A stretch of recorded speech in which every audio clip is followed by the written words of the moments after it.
Hi everyone, I'm Dr. Justin Lin here at Rehab and Revive Physical Therapy, where we rehab your mind to revive your body. So some of you have gone on to this video, whether you snore yourself, Sir? or are checking it out for someone else, be a spouse, or it could be your dad. I love sharing this story of my father. He can rattle with his snores at night 3 rooms down. This happened, I believe, in Las Vegas one year, and we had 3 separate rooms. I was in the 4th room, and I could still hear him. He had to sleep by himself. My mom can't tolerate it. No one can tolerate it. So we're going to talk about why this happens and what we can do to lessen it, deaden it, and maybe get rid of it. Stay tuned.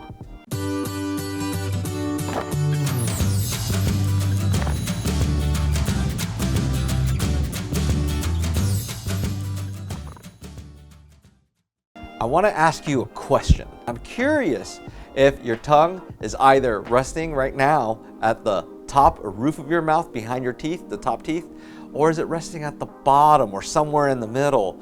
That's what we're going to talk about and how the importance of where the position of your tongue is. If your tongue is resting at the top, fanned out, it's perfect. That's efficient. You're going to have a better, easier, more efficient breathing. Your airway is going to be a lot more open, and you're going to breathe a lot better and with your mouth closed.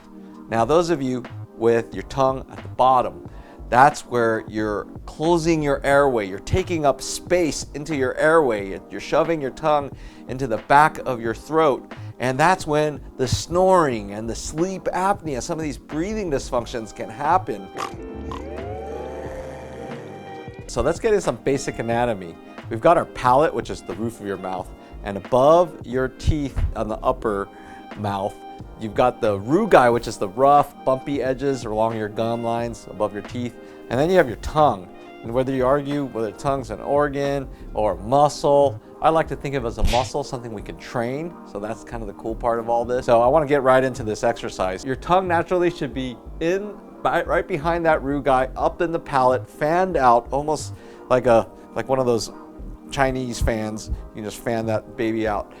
Right behind and around to the sides of your teeth. And that's the key, is that it creates a seal. And so you want to do it like this.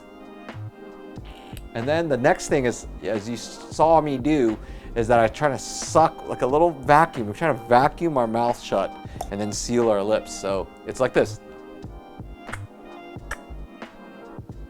And then I just close my mouth. So naturally, it should be at the top. So whether it's in a position of on my back or sitting or standing, this is going to be really important. But these are the tasks you're going to need to do to improve your airways. And that's the key, essentially, to stopping or reducing the snoring sounds.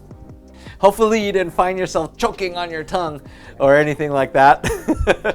But yes, you've given this a shot. We've answered some questions. Is your tongue at the roof of your mouth? Is it at the bottom of your mouth? All these things can really limit and create little disruptions in our ability to deaden and reduce the snoring sounds, and of course open our airways. Give it 3 weeks of trying it, seeing if it improves, if you don't have the little sacs on the behind your eyes.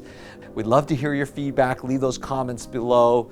And if you haven't subscribed to our channel, we're always trying to push out very practical content, entertaining content, so you can be informed at home and try this stuff. Really easy to do.